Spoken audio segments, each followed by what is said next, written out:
Good morning, children.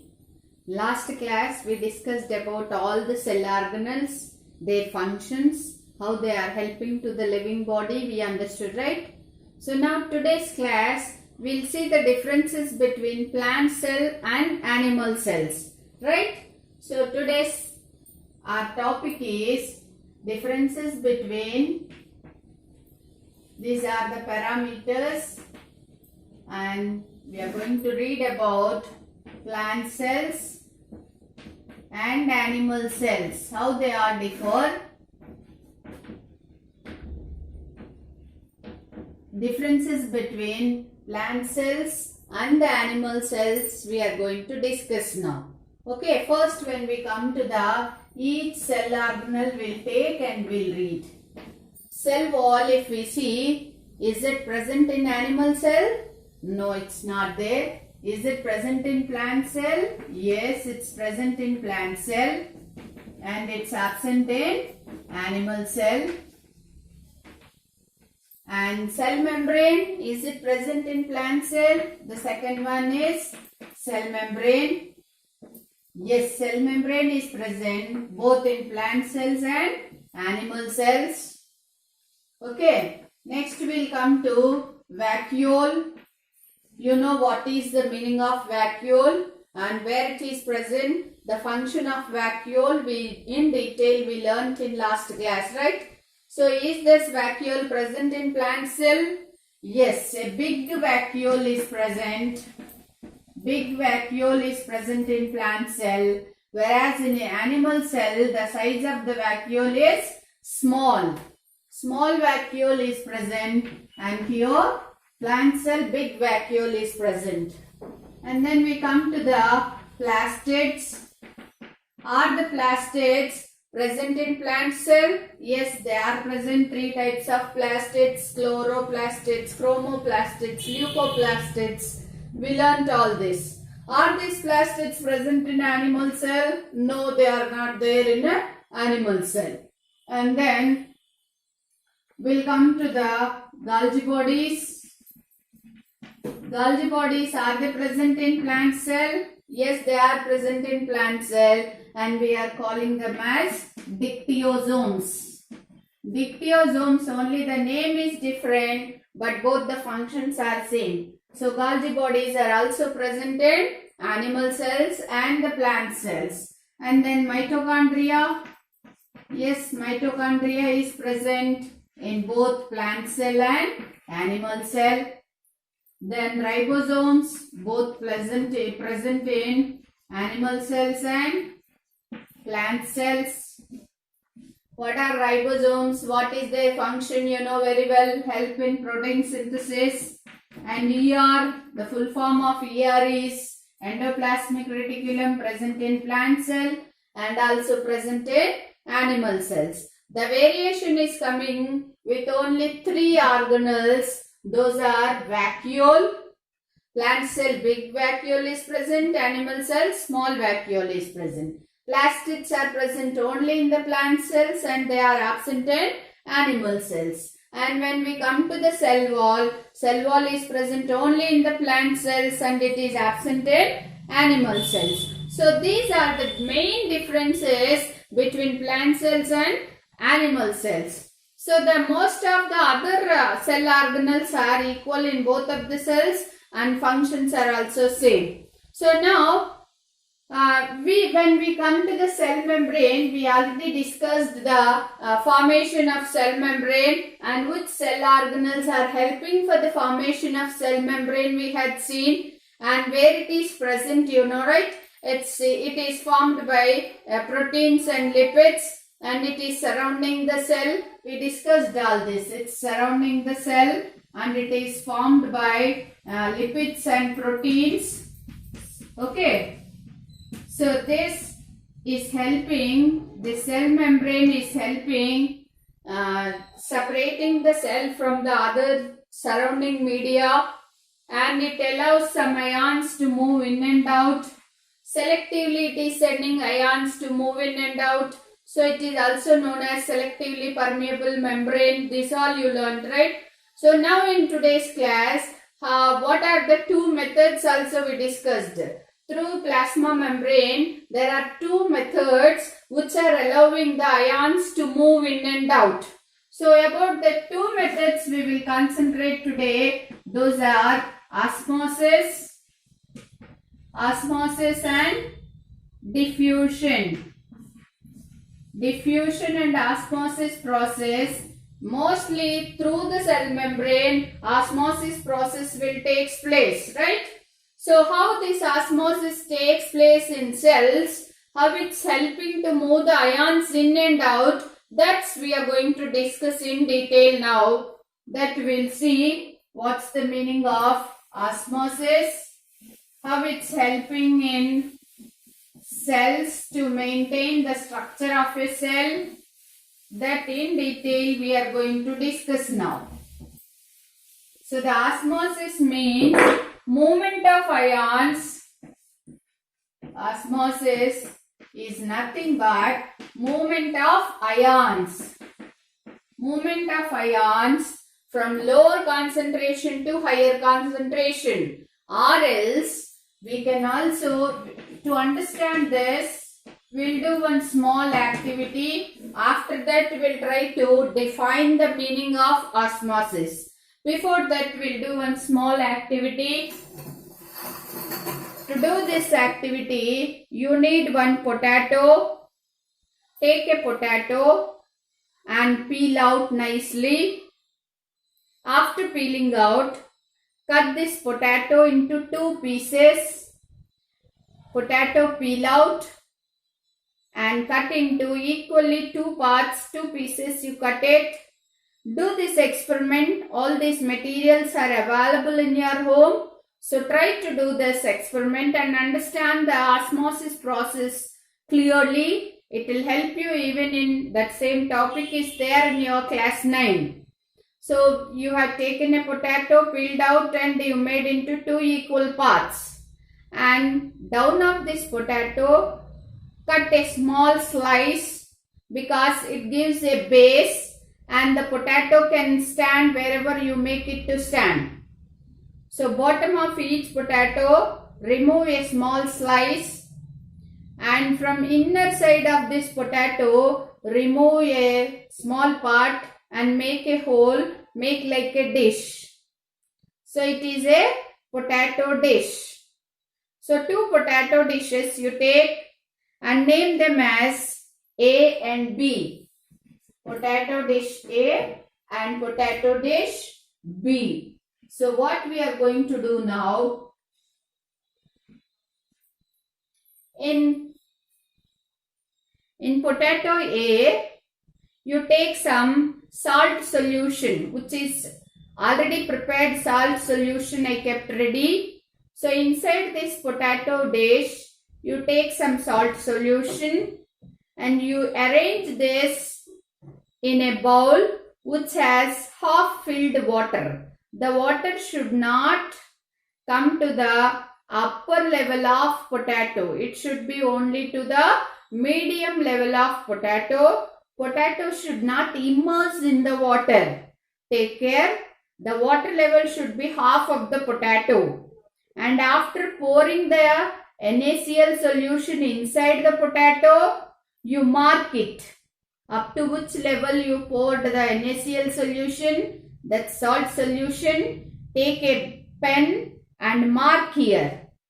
And keep this apparatus without disturbing 2 to 3 hours aside. Understood, children? So we took a bowl and inside that we have taken one potato dish. We made a hole in the potato. We made it to stand in this bowl. And inside this we took NaCl solution. NaCl solution, that's nothing but salt solution. And we arranged the whole of this experiment. We kept this potato inside the water. The water level should be up to the medium level of potato. Potato should not immerse or should not drown in the water. The water should be up to the medium level of potato, and inside here up to where you have taken sodium salt or salt solution, there you mark with a sketch pen and let this operate as to without disturbing for 2 to 3 hours. Understood, children? And then another bowl, in bowl B, also take same way. You take one bowl and inside arrange this potato dish arrange. But here you do one small change. Like this is the potato B. Here what you are supposed to do, inside the potato you take water, and in the bowl you take salt solution in the bowl, and inside the potato dish you take water, and arrange this apparatus like this, and without disturbing keep it for 2 to 3 hours. So are you clear now? Inside the potato we have taken water, and around the potato you took salt solution. Right, children? Then what happens after 2 to 3 hours? You observe, do this experiment, do this practically, you do it at home and observe the changes. I'll give you some clue to you how osmosis is actually taking place. The water molecules, wherever the water molecules are more, we are talking about pot A or experiment setup of A we are talking. Here inside the potato solution, sodium chloride solution. Outside water molecules. That means here more water molecules outside the potato dish. Right? So this is also known as dilute solution, because more water wherever it is there, that's known as dilute solution. Even when you are doing practicals in lab, concentrated solution you can make into dilute by adding some water to that, right? So here we have taken dilute solution inside NaCl solution. So now water molecules are more outside. Outside the cell, water molecules are more. So the water molecules move from higher water concentration, higher water molecule concentration to the lower water molecules concentration. Lower water molecule concentration. Higher water molecules are outside the potato, that means outside the cell. This potato you consider as cell here. So water molecules are outside more. You see the osmosis process takes place mainly in the liquids. So when we are talking about liquids, here higher water molecules are there. So from high concentration to low concentration, water molecule movement takes place. So this process only known as osmosis, or even you can also define this as without the water molecules. If you take ions in sodium chloride, which ions are present? Na plus ion, Cl minus ions are there. This is a salt. You learnt in your class 7 in your acid base lesson. Acids will release hydronium ions, H plus ions, and chlorine bases are releasing minus ions. When both react with each other, a salt is formed. This you know very well, right? So you have taken NaCl inside. That means ions are more inside the cell. Ions are less outside the cell. So here ions will move from low concentration to the higher concentration. In this way also you can define the osmosis process. Ions move from low concentration to higher concentration known as osmosis. This type of solution, wherever ion concentration is more inside, wherever the ion concentration is less outside, such type of solution is also known as hypotonic solution. Hypotonic solution. According to the ions, you tell me now where the ions are more, inside the cell or outside the cell? Outside the cell. That means in the water there are no Na plus and Cl minus ions. So ions move from low concentration to the higher concentration. Wherever the higher concentration is there, up to there the water molecule movement will take place. So because of this hypotonic situation, the cell is absorbing the water. So it absorbs the water from surrounding through its cell membrane and the cell bulges out. It swells out. Okay, this is also known as turgidity. Okay. So in beaker A or else in experiment setup A, the ions are moving inside, so that's the cell bulges out or turgid out. Now we will see what happens in experiment setup of B. So in B setup, we took in a potato dish water. That means inside the cell we took water and outside the cell we took NaCl solution. That is salt solution we took outside and inside water we took. So now you tell me where the ions are more.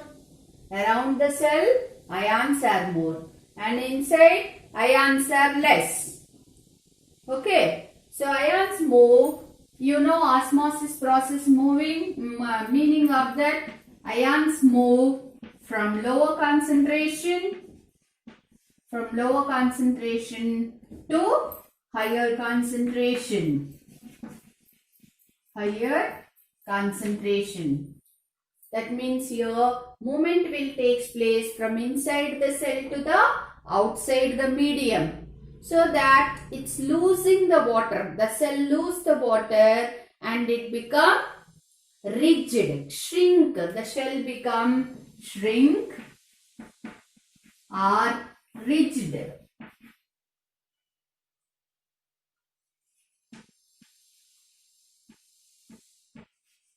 The cell shrinks. The water level decreases in pot B. In experiment setup B, the inside the cell water level decreases. That's why when you are taking water here, you just mark it up to which level you are taking water. Clearly you mark there, so that whether the level is increasing or decreasing, you can understand. When if you mark inside the potato, before taking up to totally, don't take full, completely don't fill this hole.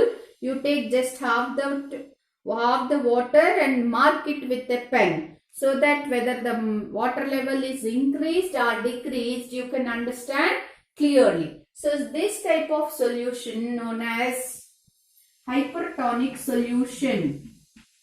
Hypertonic solution. So in hypertonic solution, if this situation occur inside the cells, then the cells become shrink.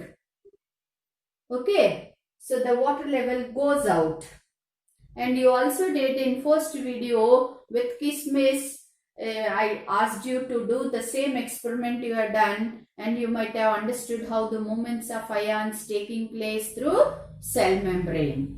Okay, so inside the cells, the situation sometimes may be hypotonic, maybe sometimes hypertonic. So according to the situation, the cell membrane will choose whether to send the ions outside or to take the inside. When it take inside, the cell bulges out, rigid out, and when it releases outside the water, the shell shrinks. So sometimes isotonic situation also occur. Isotonic solution. Isotonic solution means outside the cell, inside the cell, both will have same type of concentration. There won't be any low concentration or high concentration. Both the sides of the cell, inside the cell and surrounding media, outside the cell, both will have same concentration. So such type of solutions are known as isotonic solutions. If the situation is like this, the cell either it will not lose the water or it will not allow the ions inside or it won't allow the ions to move outside. It's an equilibrium state. So such type of solutions are known as isotonic solutions. So cell membrane is allowing ions in two ways. That is, one is osmosis and one is diffusion. Especially for the osmosis, cell membrane is compulsory movement of ions to take place. And it especially takes place in the liquid medium. When you come to the diffusion, there is no need of cell membrane, and it's not only in the liquid medium, any medium it can take place ion movement. So how the ion movement is taking place in different solutions you learnt in today's class. How many examples of solutions we had seen now? 3 types. One is hypotonic solutions, hypertonic solutions and isotonic solutions. How the cell behaves in 3 types of solutions, how the cell membrane is acting in 3 types of solutions you understood, right children? So in coming class, we are going to I'll ask you some question regarding the whole lesson, different organelles, cell structures and the types of solutions. These all we are going to discuss. So read this lesson nicely from your textbook and be ready for your test, children. Thank you.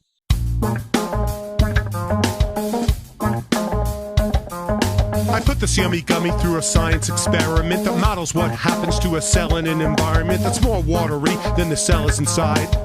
And what I saw came as no surprise. My gummy expanded, quintupled in weight. My gummy expanded and increased so great. So listen up as Mr. W explains this. It's all about osmosis. Osmosis is the diffusion of water across a membrane or a water permeable border, diffusing like all molecules in fluid situations from higher to lower concentration. Osmosis, H2O diffusing. Osmosis, see the water oozing. Hypotonic to hypertonic flow. Osmosis, let's go. Let's talk about our gummy in osmotic terms. Hypotonic, hypertonic, isotonic are the words you can use to discuss water's watery diffusion. Learn them well to avoid confusion. Hypotonic means higher water concentration and relatively lower solute concentration. Hypertonic is the opposite, percent of water's less, with more solute dissolved inside, as you might guess. So let's take these terms and apply them to our gummy bear. I'm looking at the package and seeing what it says here. Each bear is mostly sugar with some other stuff mixed in, and holding it together is the protein gelatin. So when you put a gummy in a cup of H2O, it's readily apparent that the gummy is so hypertonic to the water that it's in, and the water's hypotonic to our little gummy friend. And so through osmosis, the water will diffuse into the gummy, which soon will look so huge. The mass it gains is water, which will infiltrate the gummy, which one day later is looking pretty funny. Osmosis, H2O diffusing. Osmosis, see the water oozing. Hypotonic to hypertonic flow. Osmosis, let's go. Next I took this freshwater plant, name is Elodea. It lives in lakes and ponds, never in the salty sea. In freshwater, Elodea cells are full and firm. It's all about osmosis, as we're gonna confirm. See, the cells are hypertonic to their watery exterior, so water will diffuse into the cell's interior, expanding the membrane, pushing it against the wall. In fact, you can't see the membrane at all. But add some salty water so the outside's hypertonic, and water leaves the hypotonic cells, it's so osmotic. Membrane leaves the wall, the cells inside the scrunch, with the chloroplast all stuck together in a bunch. That's why at the grocery store they always have that mister. The water on the veggies helps to keep them crisper. The droplets on the veggies are a hypotonic brew. Osmosis moves the water in, the veggies look brand new. Dried fruit and beef jerky preservation is osmotic. Their low water content makes the dry food hypertonic. So any germs and molds that fall upon them lose their water and die, and don't contaminate the dry food in the larder. Osmosis, H2O diffusing. Osmosis, see the water oozing. Hypotonic to hypertonic flow. Osmosis. Let's go! Animals, cells in situations hypertonic, lose their water, shrink and shrivel. Looks so sick, but an animal cell in hypotonic abode gains water and expands, eventually explodes. Cause animal cells lack a wall, of course, so nothing pushes back at the osmotic force. Water flows from hypotonic to the hypertonic cell, which bursts cause the membrane can't stop the swell. If you want to keep a frog heart outside a body beating, an isotonic fluid is what you'll be needing. Water concentration same on each side of the cell. No gain or loss of water, the cells feel so swell. And a paramecium, which lives in ponds and lakes, constantly fights osmotic water uptake. The contractile vacuoles of pumping adaptation to deal with this osmotic situation. Osmosis, H2O diffusing. Osmosis, see the water oozing. Hypotonic to hypertonic